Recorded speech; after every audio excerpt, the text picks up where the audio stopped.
The city of Jerusalem in the year 33 still bore the weight of events that split history in two. The streets, which days earlier had teemed with the euphoria and tension of Passover, now seemed marked by an uneasy silence following the reports of the crucifixion and resurrection of Jesus. Among the Master's followers, the atmosphere was not one of common celebration, but of a profound and almost palpable expectation. They had seen the impossible. They had touched the wounds of the risen one and witnessed his ascension into heaven on the Mount of Olives. But upon returning to the upper room, the place where they celebrated the Last Supper, the joy of the promise mingled with a physical absence that ached like an open wound. In the inner circle of followers, there was a detail that could not be ignored. A throne was empty. Jesus had originally chosen 12 men to be the foundations of a new era. The number 12 was not random. It was a symbol charged with theological and prophetic meaning, representing the 12 tribes of Israel and the completeness of divine government. Jesus had explicitly promised that these 12 would sit on 12 thrones to judge the people of God in the regeneration. But now, where there should have been 12 pillars sustaining the nascent church, there were only 11. The gap left by Judas Iscariot was much more than a numerical issue. It was a theological and spiritual abyss. Judas was not just a traitor who had lost his way. He was someone who had shared the table, the bread, and intimacy with the Son of God before surrendering to remorse and a tragic, lonely end. Peter, feeling the weight of leadership that naturally emerged in that group of 120 people, knew that the structure needed to be restored before the promise of the Holy Spirit descended upon them. They could not move forward incomplete. The new Israel needed its 12th foundation.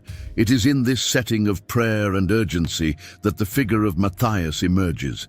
Until that moment, his name had never been mentioned in the pages of the Gospels, but he was there the whole time. Matthias was what we might call an invisible disciple. He did not seek the spotlight, did not ask famous questions like Thomas, nor did he have the impulsiveness of Peter. However, his faithfulness was of an absolute constancy. The scriptures reveal that he walked alongside Jesus from the baptism of John until the Ascension. He traversed dusty roads, heard every parable, and saw every miracle in anonymity, preparing himself without knowing it for the moment when God would lift the veil on his life. The choice of a new apostle would not be a political process or an election based on human charisma. It would be an act of total surrender to divine providence. Peter stood up in the midst of the brothers, his shadow enlarged by the lamps against the stone walls, and cited the Psalms, "Let another take his office." The question that hung in the air was, who would have the heart and the history necessary to occupy one of the thrones of eternity? The process that followed would reveal not just a name, but the way God himself chooses those whom the world often forgets. To occupy the seat left by Judas, it was not enough to have goodwill or charisma. The requirements established by Peter were of absolute technical and spiritual precision. The new apostle had to be a witness of the resurrection, which required an integral experience throughout Christ's entire earthly ministry. The candidate must have accompanied the group from the baptism of John the Baptist in the Jordan River until the moment Jesus was taken up into heaven. This meant that the chosen one needed to have seen the Master when no one yet knew him, remained faithful when he made enemies, and believed when he spoke of the cross. Among the nearly 120 people gathered, only 2 men met all these rigorous requirements: Joseph, called Barsabbas, surnamed the Just, and Matthias. It is fascinating to note the contrast between the two. Joseph Barsabbas, already bore a title of honor in the community, being recognized as the Just, while Matthias appears as someone without titles or previous mentions, a common man who served faithfully behind the scenes. Some historians, such as Eusebius of Caesarea, argue that both were part of the group of 70 disciples whom Jesus had previously sent on a mission, which reinforces that they were not novices, but veterans of the faith. Faced with two equally qualified and pious candidates, the apostles confronted a dilemma that human wisdom could not solve: how to know whom Jesus himself would choose. After all, the Acts of the Apostles is the continuation of what Jesus began to do and to teach, and the choice of the 12th member had to be a direct act of the risen Lord through his Spirit. They did not hold a democratic election, nor debates about merits or talents. Instead, they resorted to fervent prayer. "You, Lord, who know the hearts of all, show which of these two you have chosen."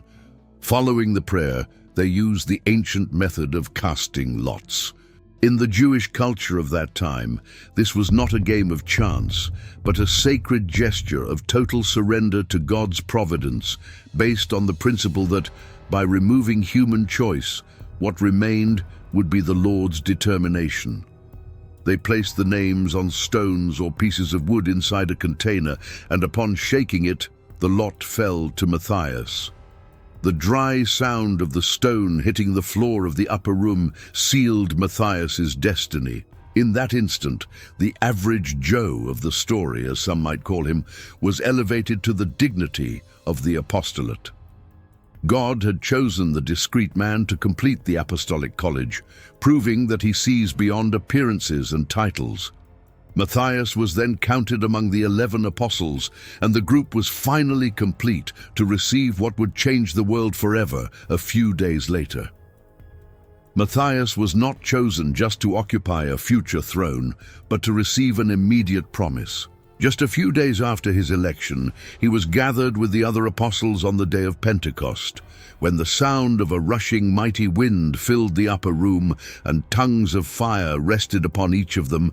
Matthias received the same seal and the same empowerment as Peter, John, and the others. He was not a second-class apostle. He was fully filled with the Holy Spirit to witness the greatness of God in languages he had never studied. Outside, Jerusalem teemed with pilgrims from all nations: Parthians, Medes, inhabitants of Egypt and Arabia. Matthias took his first public step as an apostle by leaving that upper floor for the streets, proclaiming the gospel so that every foreigner understood him in their own language. He was there, standing beside Peter, when about 3,000 people repented and were baptized. Matthias was not just a name on a drawing list. He was now a living pillar of the Christian community that had just been born. Matthias's routine in the following days was one of absolute surrender. He participated in daily teaching in the temple and in Solomon's porch, where the apostles explained the scriptures in the light of Jesus, the Messiah.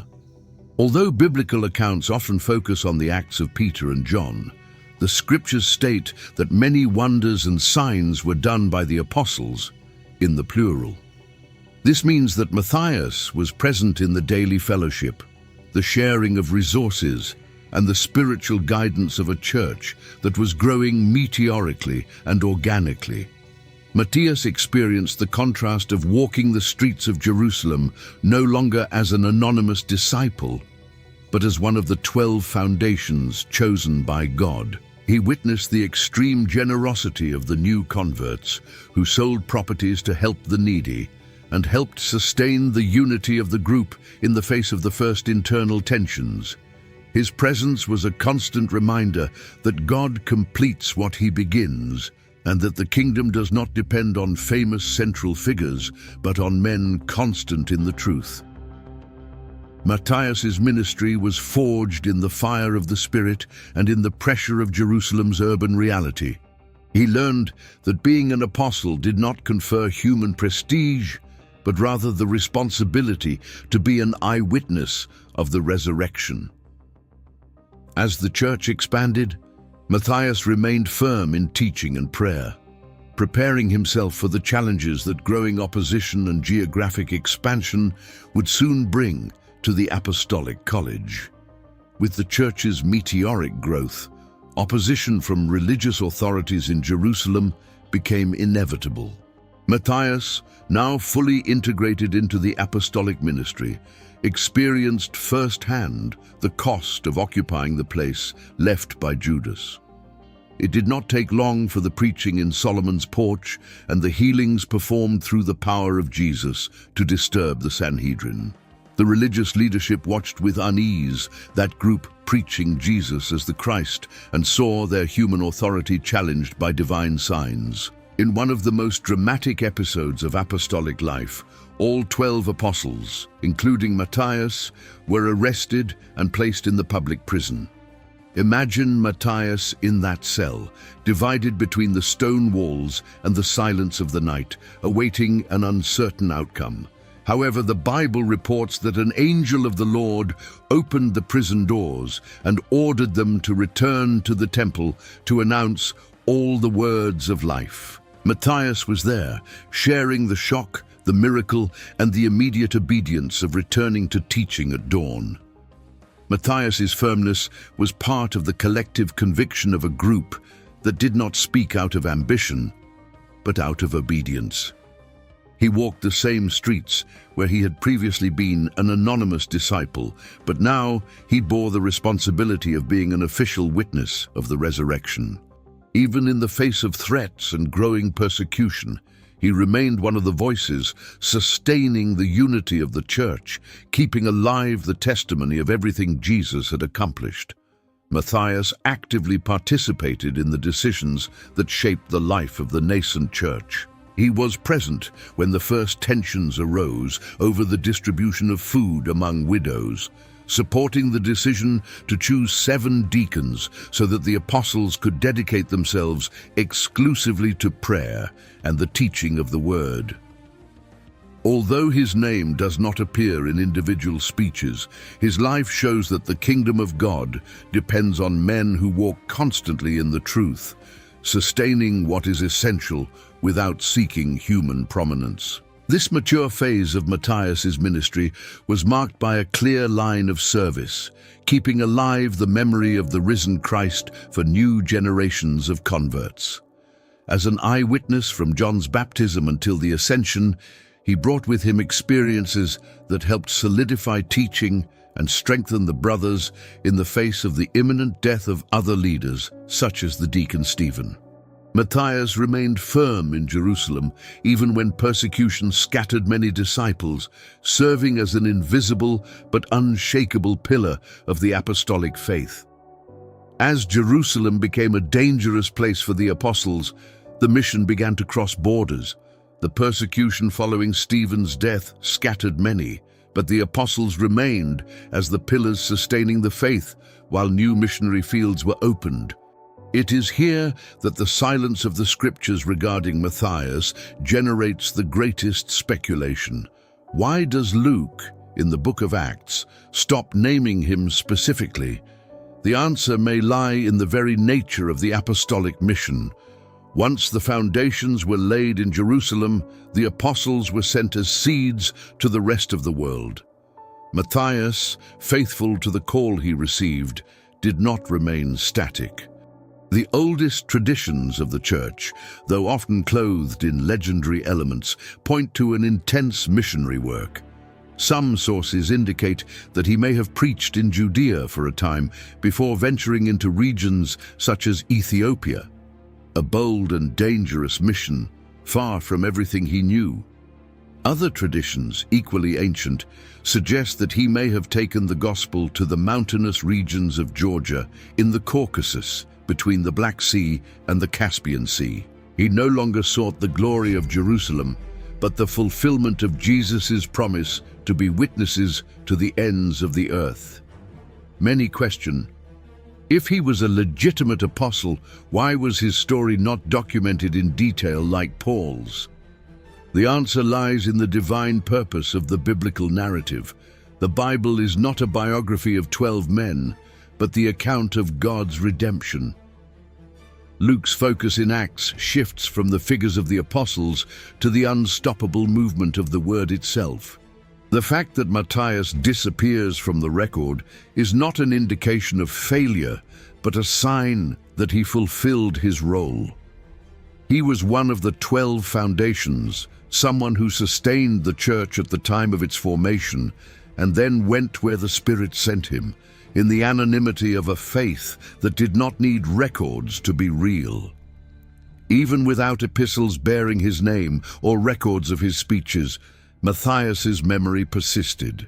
In Trier, Germany, an ancient basilica claims to house his relics since the 4th century, brought by Saint Helena, the mother of Emperor Constantine.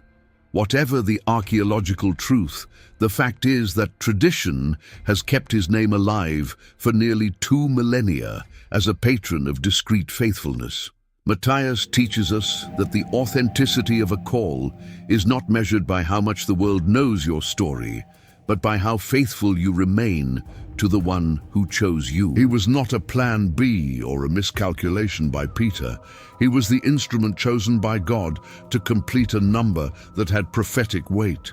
He faced what all the others faced: isolation, hostility from governments, and religious persecution. Whether Matthias died in Ethiopia, Georgia, or Jerusalem matters little for eternity. What matters is that he finished his course. He did not seek self-promotion, did not set up marketing campaigns to prove he was a legitimate apostle. He simply lived in such a way that the message of Jesus became his very life. Although the scriptures do not record the exact location or date of his death, Christian tradition is almost unanimous in stating that Matthias sealed his testimony with his own blood. The most common version reports that he was stoned in Jerusalem for his unshakable faith and then beheaded, dying as a martyr around the year 64 AD. Other sources suggest he may have faced martyrdom in Ethiopia or Georgia, but the central point remains: he did not deny the name of the one who chose him. His death, like his life, was a symbol of total surrender, proving that the gospel is worth more than existence itself. The story of Matthias is, above all, the story of all the faithful servants who work in anonymity. He teaches us that God does not measure success by fame or historical recognition, but by constancy and silent obedience. Matthias did not need to write a book of the Bible for his life to have an eternal impact. He only needed to be a faithful witness of what he saw and heard. He represents the invisible heroes of faith who sustain the pillars of the church without ever seeking the spotlight of pulpits or the pages of history. For the modern Christian, Matthias leaves powerful lessons on how to handle God's expectations and calls. He shows us that being the substitute or entering the scene to complete another's work does not diminish the legitimacy of our mission. God placed him there intentionally to restore what was broken, and he fulfilled his role perfectly. Matthias reminds us that our faithfulness today, even when no one is watching, is our preparation for the purposes God has for our future. As we look at the end of the story, we discover that Matthias was never truly forgotten. In the book of Revelation, when the New Jerusalem descends from heaven, the wall of the city has 12 foundations, and on them are engraved the names of the 12 apostles of the Lamb. There, between Peter and John, is the name of Matthias shining in eternal glory. He was not a human miscalculation, but a gift from God, as his own name suggests, to the church of all ages.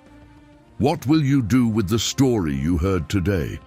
Matthias is an invitation for you to persist, even if you feel you are in the inner circle or behind the scenes of Christian life. God knows your heart and values every gesture of surrender that the world ignores. If this narrative of faithfulness and purpose touched your soul, share this video so that other anonymous servants know that their work is not in vain. Subscribe to the channel to continue exploring the depths of the scriptures and the lives of those who transform the world by the power of the Spirit. May the peace of the one who chooses the humble to confound the strong and the invisible to sustain the truth be with you. Until the next video,